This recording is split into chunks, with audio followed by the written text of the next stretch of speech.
우리 말씀 보도록 하겠습니다. 호세아 8장 1절에서 7절 말씀입니다. 호세아 8장 1절에서 7절 말씀 우리 같이 보도록 하겠습니다.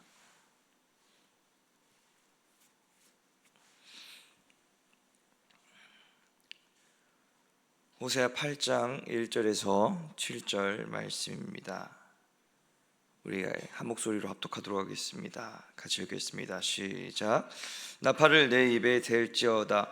원수가 독수리처럼 여호와의 집에 덮치리니 이는 그들이 내 언약을 어기며 내 율법을 범함이로다. 그들이 장차 내게 부르짖기를 나의 하나님이여 우리 이스라엘이 주를 아나이다 하리라. 이스라엘이 이미 선을 버렸으니 원수가 그를 따를 것이라. 그들이 왕들을 세웠으나 내게서 난 것이 아니며 그들이 지도자들을 세웠으나 내가 모르는 바이며 그들이 또 금으로 자기를 위하여 우상을 만들었나니 결국은 파괴되고 말리라. 사마리아여 내 송아지는 버려졌느니라. 내 진노가 무리를 향하여 타오르나니 그들이 어느 때에야 무죄하겠느냐. 이것은 이스라엘에서 나고 장인이 만든 것이라. 참신이 아니니 사마리아의 송아지가 산산조각이 나리라. 그들이 바람을 심고 광풍을 거둘 것이라. 심은 것이 줄기가 없으며 이삭은 열매를 맺지 못할 것이요 혹시 맺을지라도 이방 사람이 삼키리라. 아멘. 오늘은 호세아 8장 1절에서 7절 말씀으로 중심 잃은 삶 내려놓고 라는 제목으로 함께 말씀 나누도록 하겠습니다. 사람이 성장하면서 익숙해져서 의식하지 않는 부분이 있는데 바로 걸을 때 중심을 잡는 것입니다. 사실 두 발로 걸어 다니는 것은 굉장히 놀라운 일입니다. 다른 어떤 동물도 두 발로 걸으면서 일상생활하지 않습니다. 중심을 잡기 위해서 네 발로 기어다닙니다. 사람만이 두 발로 걸어 다니고 그러면서도 중심을 잡는 것에 익숙해야 합니다. 그러나 사람이 처음부터 능숙하게 두 발로 걷지는 않죠. 태어나서 아기가 뒤집기를 하고 네 발로 기고 벽을 잡고 두 발로 서려고 하며 한 발 한 발 떼던 때를 한번 생각해 보십시오. 두 발로 걷기까지 수많은 넘어짐을 반복해야 합니다. 넘어지고 일어서고를 반복하며 며칠, 몇 달이 흘러야만이 비로소 두 발로 한 발 한 발 걷는 것이 가능해집니다. 하지만 그것이 끝이 아니죠. 그럼에도 다 큰 어른이 보기에 아이가 두 발로 걷는 것은 그 모습만 봐도 불완전해 보입니다. 중심이 완전히 잡히지 않아서 걸어는 다녀도 잘못하면 금방 쓰러질 것만 같은 모습을 보이곤 하죠. 끊임없이 익숙해진 후에야만이 비로소 두 발로 걸어도 쓰러지지 않을 것 같은 안정감을 보이며 중심을 잃지 않고 잘 걸어 다닐 수 있게 됩니다. 여러분, 신앙도 이와 같습니다. 중심이 없는 신앙은 넘어지고 또 넘어질 뿐입니다. 비록 자신이 온전히 서 있다고 생각하나 다른 사람이 보기에는 얼마 가지 않아서 넘어질 것 같은 그런 위태위태한 모습만 보일 수밖에 없습니다. 자신은 두 발로 잘 서 있고 걸음도 잘 떼었다고 생각하나 그것이 곧 마지막 걸음이 되고 무너질 수밖에 없는 것이죠. 우리가 이 새벽에 하나님을 찾으며 하나님을 예배하는 자리에 와서 말씀을 듣고 기도를 하는 이유가 무엇입니까? 여러분, 중심을 잃지 않기 위해서 그러지 않습니까? 혹은 중심이 없지만 중심이 있다고 혼란을 주는 그 세상의 소리들을 우리가 억누르기 위해서 그러지 않습니까?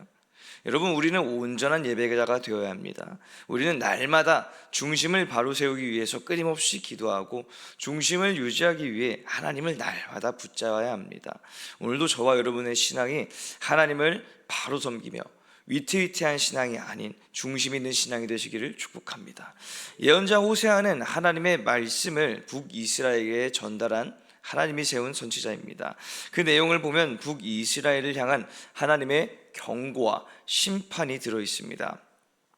분명 북이스라엘 백성들은 하나님의 백성이었지만 하나님을 인정하지 않고 하나님을 돌아서며 우상을 섬기고 세상 가운데에서 살아갔기 때문에 하나님께서 이들을 향해 하나님의 뜻을 나타내고 있으신 것이죠.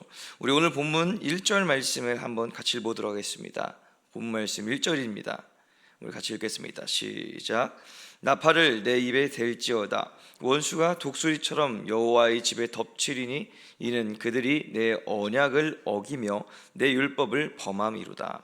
아멘. 자, 1절을 보면 하나님께서 호세아에게 나팔을 내 입에 대라고 말씀하고 있으십니다. 여러분, 나팔은 무엇입니까? 바로 하나님을 찬양하는 악기입니다. 시편 150편 말씀을 보면 하나님을 찬양하는 내용이 기록이 되어 있는데 150편 3절을 보면은 나팔 소리로 찬양하며 비파와 수금으로 찬양한다 라고 기록이 되어 있습니다. 하나님의 전능하심과 하나님의 권능을 높이며 찬양하는 찬양의 악기로 이 나팔이 사용됩니다. 이에 반해서 나팔을 군대를 소집하고 경계하는 수단으로 사용하기도 합니다. 나팔 소리가 매우 크므로 멀리 떨어져 있는 군대들을 소집하고 전투태세를 갖추기 위한 용도로도 사용이 되는 것이죠. 느헤미야 4장을 보면 성벽을 재건하는데 성벽 재건을 방해하는 이 대적하는 자들 때문에 4장 17절을 보면은 건축하는 자와 짐을 나르는 자는 각각 다 한 손으로 일을 하며 한 손으로 병기를 잡았다라고 말하고 있습니다. 이어 18절을 보면 나팔 부는 자를 항상 데리고 다녔는데 그 이유가 20절을 보면 기록이 되어 있습니다. 너희는 어디서든지 나팔 소리를 듣거든 그리로 모여서 우리에게로 나아오라. 우리 하나님이 우리를 위하여 싸우시리라 하였느니라 라고 말이죠. 그러니까 나팔 소리는 적군이 나타났다는 신호이며 일하는 중에도 경계태세를 잡고 적의 공격에 대비하라는 일종의 경고 신호였던 것입니다. 오늘 본문의 나팔은 이 경고의 뜻을 지닙니다. 1절을 이어서 보면은 원수가 독수리처럼 여호와의 집에 덮친다 라고 기록이 되어 있죠. 언제 어느 타이밍에 덮칠지는 모르나 분명한 것은 원수가 여호와의 집 이스라엘을 향해 공격해 올 것임을 암시하고 있습니다. 이유가 무엇입니까? 이스라엘 백성들의 태도에 있습니다. 이스라엘 백성들은 뭐라고 기록되어 있냐? 이는 그들이 내 언약을 어기며 내 율법을 범함이로다 라고 기록이 되어 있죠. 다시 말해서 이스라엘 백성들이 완전히 하나님께서 주신 삶과 약속으로부터 벗어나 자기 멋대로 살아가고 있음을 말하고 있음을 우리는 알 수 있습니다.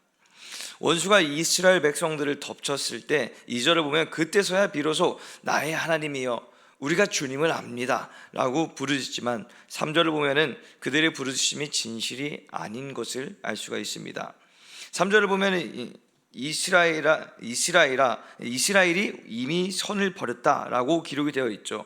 다시 말해서 2절에서 원수가 찾아왔을 때 부르짖는 그 이스라엘의 소리, 우리가 하나님을 압니다 라고 부르짖는 하나님을 찾는 이스라엘의 소리는 그들이 하나님을 정말로 알고 하나님을 섬겨서 말하는 것이 아니라 원수가 찾아온 그 상황을 모면하기 위한 그들의 위장된 신앙임을 알 수가 있습니다. 여러분, 호세아서를 읽다 보면 이스라엘 백성들에게 하나님께서 뭐라고 말씀하십니까? 호세아서 4장 6절을 보면 내 백성이 지식이 없음으로 망하는도다 라고 하나님께서 말씀하십니다. 이들이 하나님을 아는 지식이 없는 것입니다. 하나님을 알지 못하는데 어떻게 하나님을 믿는 믿음이 생겨날 수가 있겠습니까? 6장 6절을 보면은 이렇게 말씀하시고 있습니다. 나는 인애를 원하고 제사를 원하지 아니하며 번제보다 하나님을 아는 것을 원하노라. 하나님이 원하시는 것은 인애, 하나님께서 백성들을 향해 베푸신 사랑을 그들이 깨닫고 하나님께 감사하며 하나님의 사랑을 간직하는 것을 원하셨고, 하나님을 알므로 하나님을 날마다 경배하고 하나님께 자신의 믿음과 자신의 신앙을 두는 삶을 원하셨던 것입니다. 그러므로 오늘 본문 2절에서 이스라엘 백성들이 하나님을 안다고 말하는 것이 얼마나 이 하나님 앞에서 위장된 신앙이며 하나님께서 보시기에 가증스러운 고백인지를 우리가 알아야 합니다. 중심 없는 믿음과 중심 없는 신앙을 하나님께서 아십니다. 이스라엘이 이미 선을 버렸다라고 한 부분은 위선된 신앙에 대한 하나님의 답이었습니다. 하나님께서는 그들의 중심 없는 신앙을 보고 있으셨습니다. 그리고 그 모습을 기억하고 있으셨죠. 하나님은 그들의 행실을 근거로 경고하십니다. 4절부터 기록이 되어 있는데 우리 4절 말씀 같이 한번 보도록 하겠습니다. 오늘 본문 4절 말씀입니다. 같이 읽겠습니다. 시작. 그들이 왕들을 세웠으나 내게서 난 것이 아니며 그들이 지도자들을 세웠으나 내가 모르는 바이며 그들이 또 은 금으로 자기를 위하여 우상을 만들었나니 결국은 파괴되고 말리라. 아멘. 자, 4절을 보면은 그들이 왕들을 세웠으나 내게서 난 것이 아니며 그들이 지도자들을 세웠으나 내가 모르는 바라고 말씀하고 있으십니다. 여러분, 우리가 일반적으로 아는 고대 이스라엘 시대의 왕은 어떻게 세워졌습니까? 바로 하나님께서 지명하여서 세우셨죠. 왕이 아무리 한 나라의 통치자라고 하더라도 왕은 하나님의 주권 아래에 있는 사람임을 하나님께서 명확하게 드러내고 있으셨습니다. 그러나 왕들이 하나님으로부터 난 것이 아님을 말씀하고 있으시죠. 이 말은 무슨 뜻입니까? 일찍부터 왕이 세워지긴 세워졌는데 이 하나님의 뜻대로 하나님의 선택으로 세워진 것이 아니라 사람의 생각과 사람의 욕망으로 인해서 통치자가 결정이 되었다는 것입니다.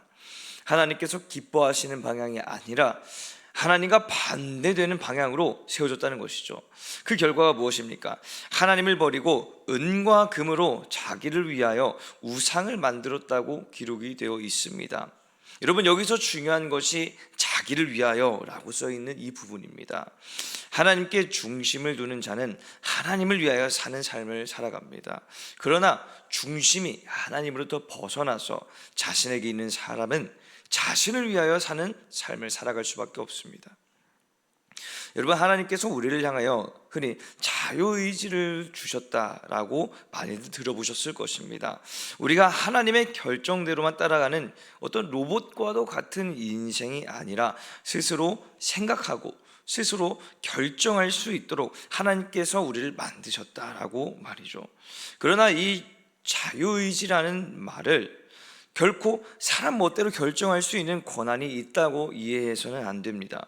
자유의지는 철저하게 하나님 안에서 이루어지는 것입니다. 4절과도 같이 자기를 위하여 선택하고 결정하는 것을 자유의지라고 하지는 않습니다.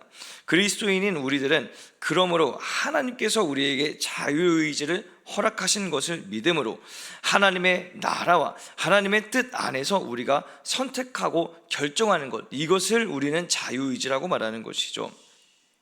그러나 하나님의 사랑과 하나님의 은혜를 체험한 사람들은 결코 자신이 하나님 없이는 살아갈 수 없는 존재임을 깨닫는 것, 그리고 하나님이 참된 나의 구세주요 아버지임을 인정했기 때문에 허락된 자유의지로 날마다 하나님을 찬양하고 하나님을 경배하게 하는 것, 이것이 바로 하나님께서 우리에게 허락하신 자유의지인 것입니다.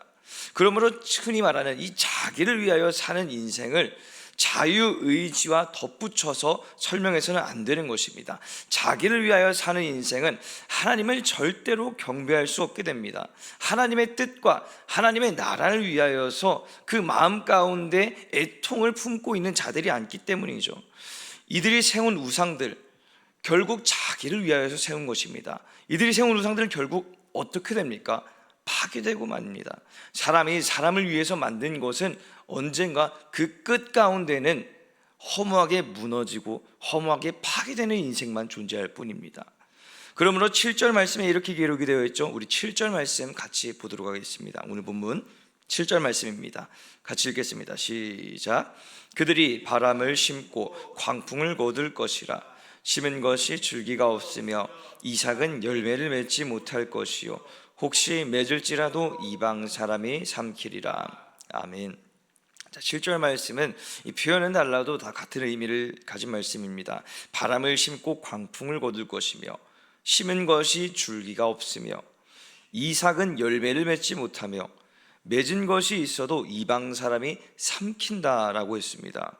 이스라엘 백성들이 자기를 위해 심은 모든 것들이 자기를 기쁘게 하고 자기를 충족시킬 수 있으리라 생각을 해도 결국 아무것도 얻지 못하게 되는 결과를 가져오게 되는 것이죠. 이익이 되는 무언가 있을 것이라 기대했을 것임에도 무익하고 공허함만 가져오게 되는 것입니다. 이제 말씀을 정리하겠습니다. 여러분, 우리의 중심은 항상 하나님께 있어야 합니다. 여러분, 왜 그렇습니까? 우리는 하나님을 찬양하며 하나님을 영광 돌리는 존재로 창조가 되어 있기 때문입니다. 우리의 본질은 세상에 있는 것이 아닙니다. 우리의 본질은 우리 자신에게 있는 것이 아닙니다. 우리의 본질은 하나님께 있습니다. 그러나 중심을 잃어버리고 자신을 위해 사는 삶은 결국 과정 가운데 자신을 만족시키는 무언가 있을지는 모르나 그 인생이 결코 하나님께 영광 돌리는 일과는 거리가 멀어질 수밖에 없음을 우리는 깨달아야 합니다. 중심 없는 노력과 수고로움이 우리에게 무슨 이익을 줄 수가 있겠습니까? 여러분, 전도서 1장 2절에서 이렇게 말하고 있죠. 헛되고 헛되며 헛되고 헛되니 모든 것이 헛되도다. 하나님을 떠난 인생에 찾아오는 것은 결국 허무함과 공허함 뿐입니다. 말씀 붙잡고 하나님을 의지하며 살아가는 우리는 중심을 하나님께 두며 하나님을 경배하고 하나님을 찬양하는 그 본질을 회복해야 할 줄 믿습니다. 하나님을 중심을 두는 자, 하나님을 날마다 경외하는 자에게 하나님께서는 축복에 축복을 더하시며 은혜에 은혜를 더하여 주실 줄 믿습니다. 이 말씀 붙들면서 오늘 하루도 승리하시는 저와 여러분 되시기를 주님의 이름으로 축복합니다. 기도하겠습니다.